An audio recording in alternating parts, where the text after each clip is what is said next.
Manx Radio's Update with Christian Jones.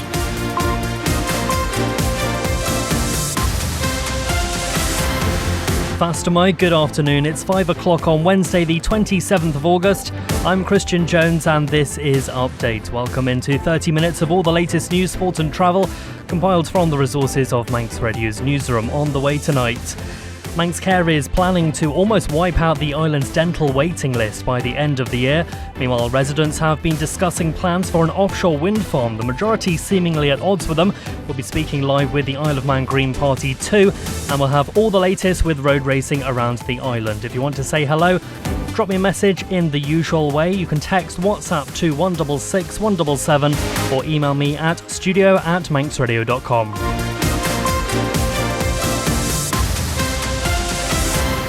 First of all, though, let's get the latest with Siobhan Fletcher. Fastermy, Siobhan. Fastermy. Manx Care hopes the island's dental waiting list will be almost eliminated by the end of this financial year. It's expected to cost around an extra £700,000 each year to incentivise providers to continue the work. Melissa Pinkard is from Manx Care. We're asking for providers to be stretching recall periods for patients. So what that means is patients, according to NICE guidance, can be seen anything between 3 months and 2 years. And we're asking for any low-risk patients, the dentist will have a conversation with them and they will stretch those recall periods. Residents of Garth have branded Orsted's Morvannin offshore wind farm project as insanity and ridiculous. The commissioners held a public meeting last night to gauge the views of residents before submitting its own response to the consultation. The Department of Education, Sport and Culture has announced a brand new menu to be served in canteens from September. As well as featuring 4 times more fresh Manx produce, the amount of ultra-processed food has been cut and desserts swapped for fruit and milk. And roads around the TT course will close at 6 o'clock ahead of tonight's contingency session. In order for all classes and categories to have the chance to race, Friday's schedule will feature a rescheduled historic junior race, historic senior race and the senior classic TT. Further afield, there are reports 3 people have died, including a suspect, in a shooting at a Catholic primary school in the US state of Minnesota. A Justice Department official says 20 others are injured on what was the first week of classes in Minneapolis.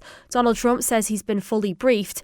One witness who lives nearby says he believes up to 50 shots would have been fired in over 3 minutes. All the windows of our home were open. I know what gunfire sounds like. I was shocked. I said there's no way that could be gunfire. There was so much of it. So it was sporadic. So it was a semi-automatic. It seemed like a rifle. It certainly didn't sound like a handgun. Dozens of cancer charities are warning there could be more than 6 million new cases of the disease in England in the next 15 years.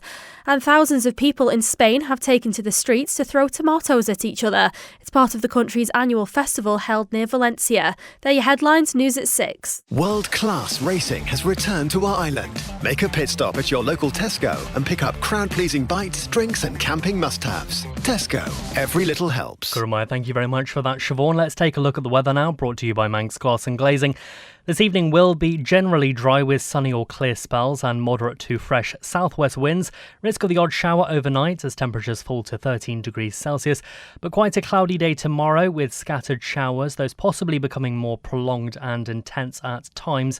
Moderate to fresh southwest winds, which will strengthen later in the day, and top temperature of 18 degrees Celsius. Manx Glass and Glazing can supply and install single, double and triple glazing. Call 674 573 or visit the showroom on the Snugborough Trading Estate. Simply income protection from Kestrel Insurance. A choice of benefits. Simple underwriting and peace of mind with a regular income for up to 2 years if you're unable to work due to illness or injury. Kestrel Insurance is registered with the Isle of Man Financial Services Authority. Carpetland, the carpet specialist with the island's best value carpets in stock, often fitted within a week.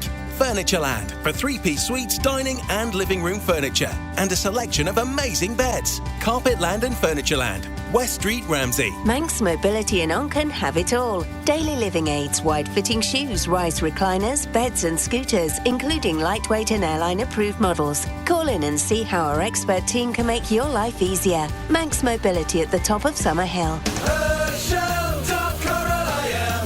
The exclusive Karcher store is open with thousands of products, accessories and parts in stock.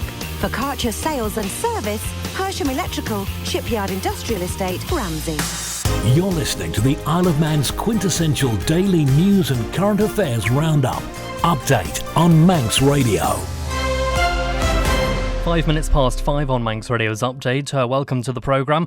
A public meeting was held last night for residents to discuss proposals for an offshore wind farm. The Council of Ministers has accepted an application, the first of its kind, from Orsted to place 87 turbines 12 miles off the east coast of the island, running from Mackhold through to Onken. Gulf Commissioners hosted the event, which saw a number of people turn up and expressed their thoughts.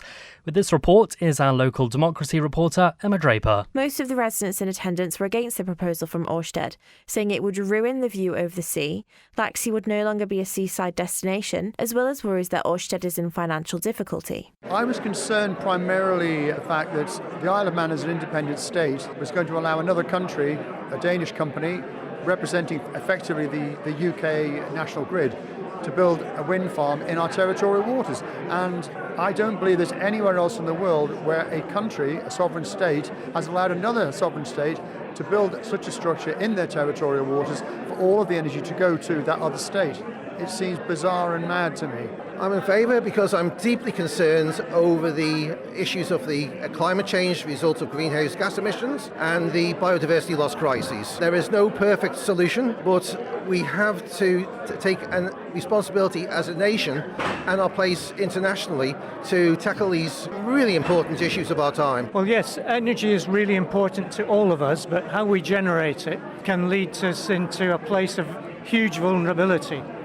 The problem with the current Orsted proposals is that it's got massive impact, and yet it's not really for us on the Isle of Man. Most of the energy planned to be shipped to the UK, and yet we are compromising our visual estate, our seabed and navigation estate, and most especially our tourist industry. Chair of Gulf Commissioners Stan Ryzak said he was pleased at the number of people who turned up to share their views about the application. He added that the local authorities' next steps would be to collect what was said at the meeting and compile a response to the application. One of the biggest concerns, I think, is they keep talking about off Mackhold Head. It is quite obvious it's not just Mackhold Head, it goes right down to Onken. If that's the case, it's the whole east coast of our island. It will have a massive impact on that.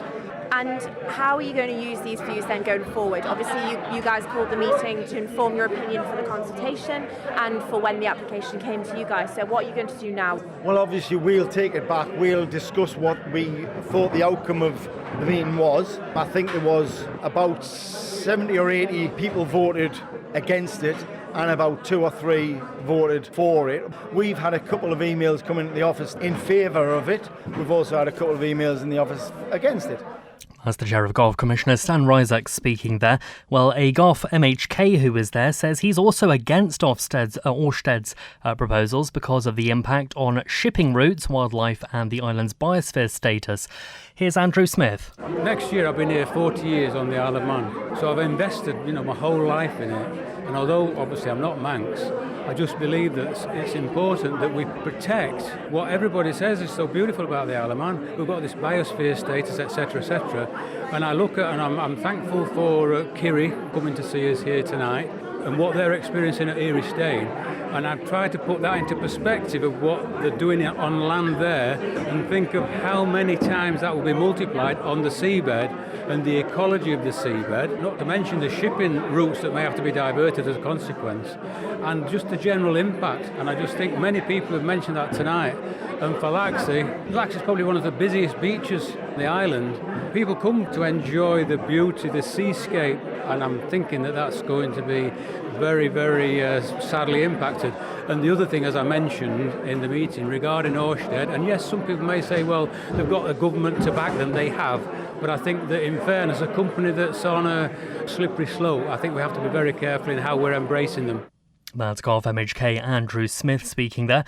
Well, as we just heard before, 70 to 80 people seemingly at odds with the plans, only a few in favour. Andrew Langer-Newton is the former leader of the Isle of Man Green Party. He's now the secretary. He's an avid supporter of renewable energy, including on and offshore wind farms. He joins us now. First of all, Andrew, thanks for joining us. I suppose the first question is, seemingly the majority of people at the meeting last night were in some way opposed to the wind farm. So if so many residents are against it, why do you think the project should go ahead at all? So fast to my Christian, yeah, and I think, just brief comment, I think it's really important that we have these opportunities to go out and ventilate these important views in local democracy, and certainly there'll be a legal process now in the planning application that'll give more opportunity for people to ventilate important views. What was in terms of your question again, sorry, Christian? Oh, well, just if so many residents are seemingly against it, quite a high percentage of the turnout seemed to be at odds with it. Well, why do you think the project should go ahead?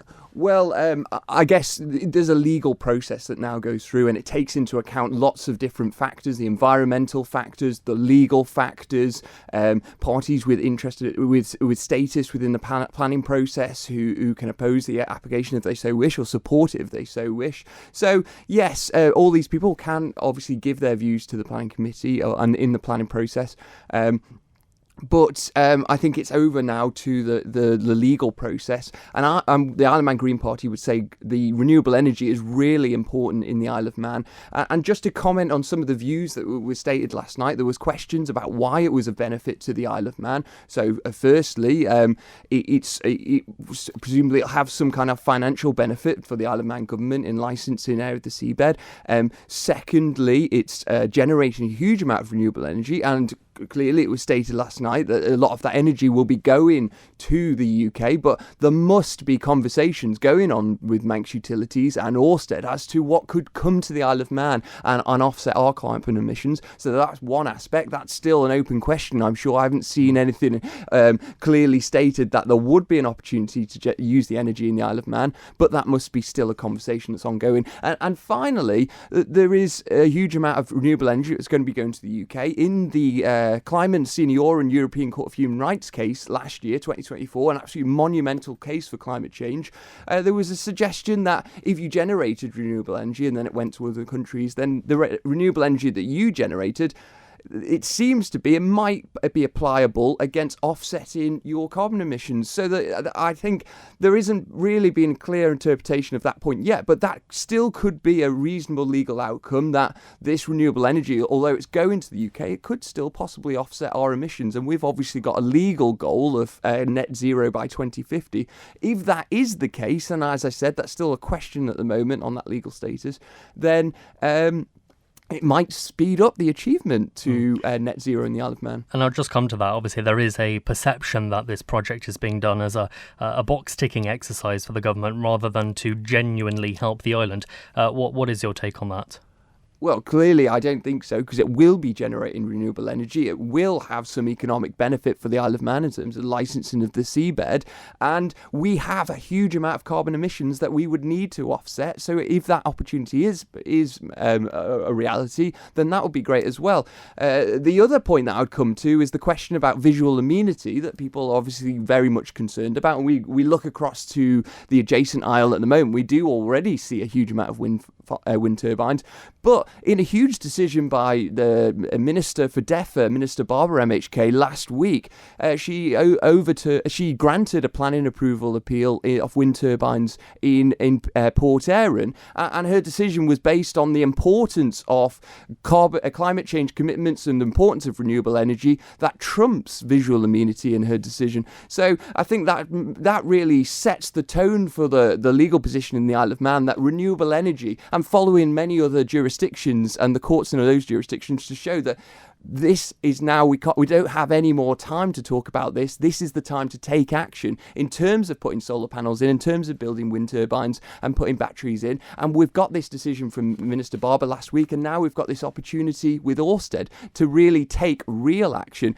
Putting wind turbines in is not a box-ticking exercise. Just quickly, we've got about 30 seconds left. What impact do you think this would have on the island's reputation from a biosphere perspective if it was ultimately rejected? would start to show some meaningful steps towards the biosphere, the important biosphere status that we have in terms of putting in real renewable energy. And actually, in Minister Barber's decision last week in the inspector's report, there was a real question about why steps hadn't been taken to put more renewable energy in. Now we have a real opportunity to show that we are taking these meaningful status and giving some real reason to our biosphere status around the renewable energy aspect. That was Andrew Langer-Newton, Secretary of the Isle of Man Green Party, former leader. Thank you so much for joining us. And we have approached Orsted for comment, but we're yet to hear back. You're listening to the Isle of Man's quintessential daily news and current affairs roundup. Update on Manx Radio. It's hoped the island's dental waiting list will be almost eliminated by the end of this financial year. Manx Care has agreed new contracts with its dental providers, enabling them to take on more NHS patients. It's expected to cost around an extra £700,000 each year to incentivise the providers to do the work. Melissa Pinkard is Manx Care's Directorate Manager for Integrated Primary Care and Therapy Services, while Claire Christian is the Health Minister. We're asking for providers to be stretch and recall periods for patients. So what that means is patients, according to NICE guidance, can be seen anything between 3 months and 2 years. And we're asking for any low-risk patients, the dentist will have a conversation with them and they will stretch those recall periods, allowing those with a higher risk or who need to be seen and creating that capacity as we move forward. Their care absolutely will not suffer.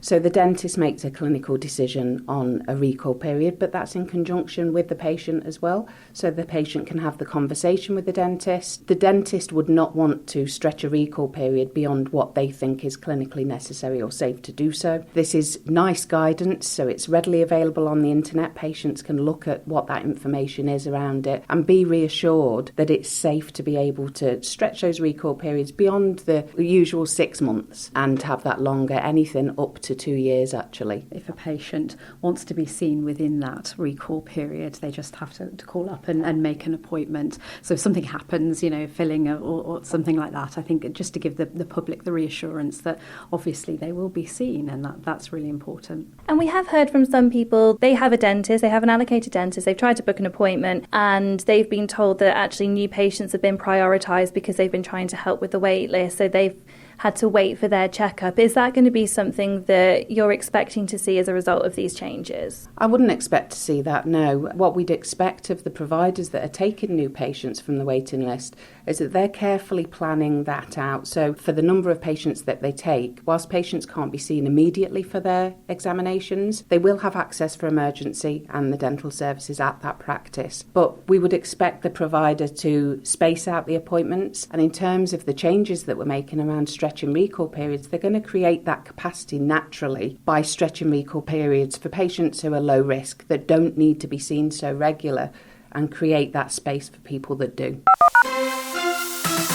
Manx Radio Travel, driven by Quayside Tyres and Service Centre. Well, let's take a look around the roads. Of course, around the TT course, the roads are open at the moment. They'll be closing at 6 again, though, because that contingency session is going to be used. So roads open at the moment until 6, closing again for the evening session, and then reopening no later than 9 o'clock. Tomorrow is a rest day, though, so no road closures will be taking place. We'll take a look down the steam packet. Everything is looking all good over there, and over at the airport I'm seeing all green, so everything is looking to time. Of course, if there is anything you spot while you're out and about, do let me know. 166 177, email studio@manxradio.com. Ask how you can spread the cost interest-free at Quayside. You're listening to the Isle of Man's quintessential daily news and current affairs roundup. Update on Manx Radio. 19 minutes past 5. School dinners are set for a shake-up this September. The Department of Education has unveiled a new menu that'll see 4 times more Manx produce used in school meals. On the menu are dishes like sweet potato and coconut curry, locally sourced steak and gravy pie and roast Manx pork, all served with salads. It also means the level of ultra-processed food has been slashed from around 50% last year to just 5% now.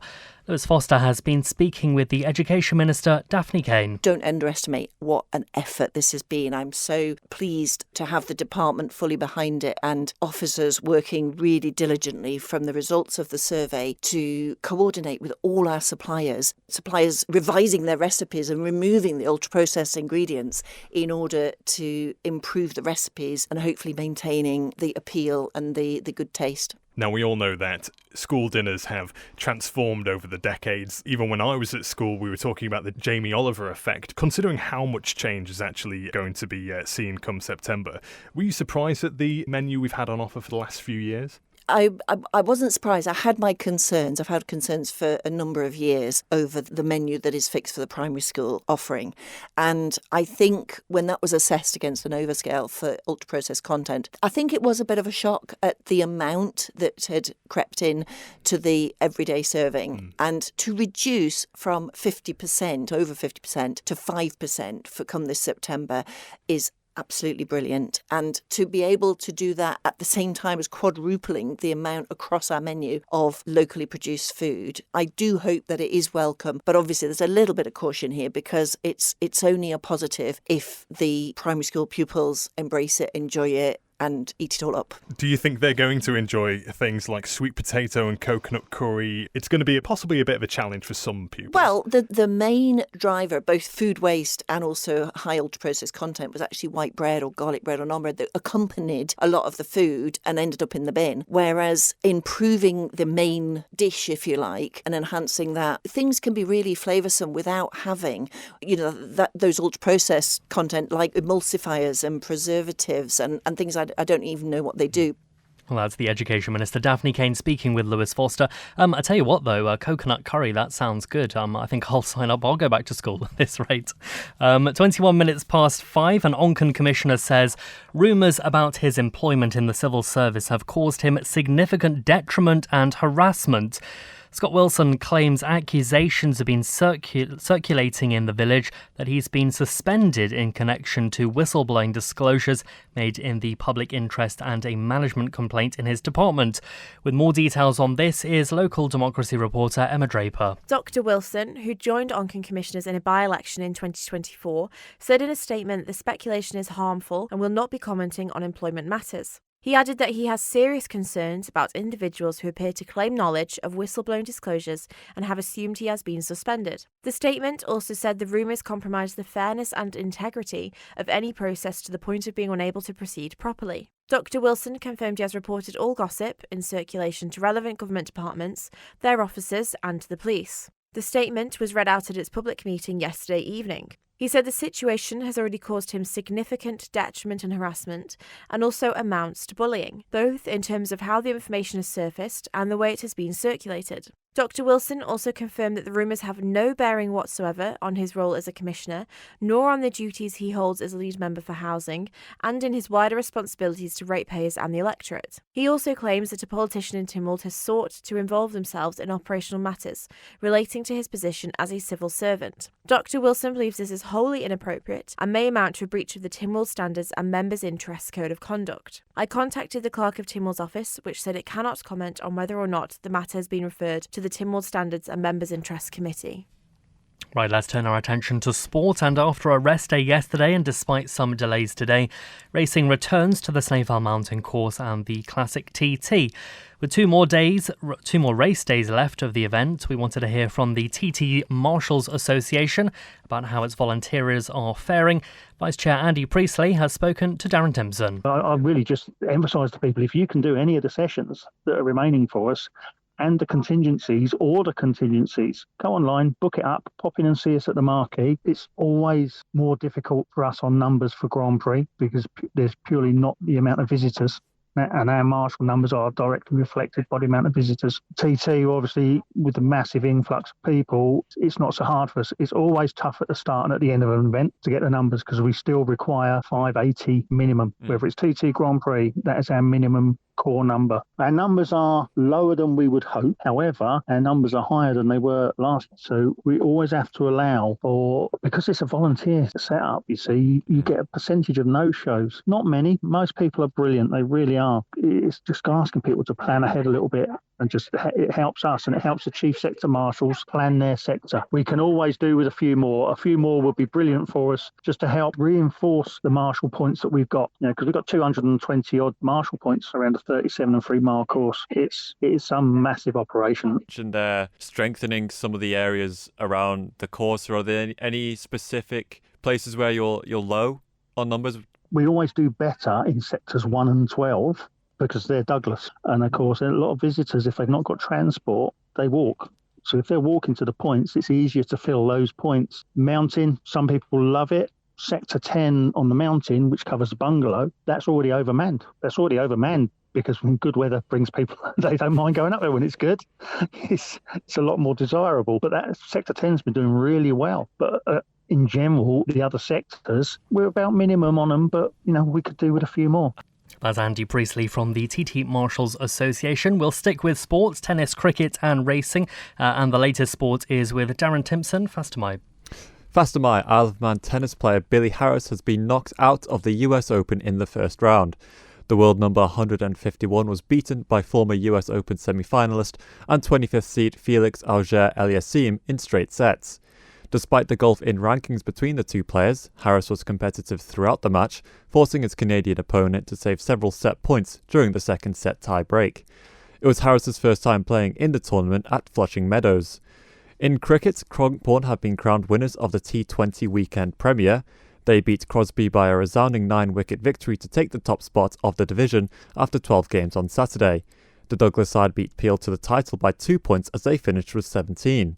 Crosby ended the season 2 points behind the Westerners, while Finch Hill's disappointing season came to an end as they finished last with 3 points. They've been relegated to the Division 1. Elsewhere, Valkyries Cricket Club's first and second teams have won the T20 Weekend Division 1 and 2 titles. It was a closely fought battle for the first division title between Valkyries and Ramsey First. The contest went down to the final day with both teams ending on 16 points. However, the Calcutta-based side won the league on net run rate.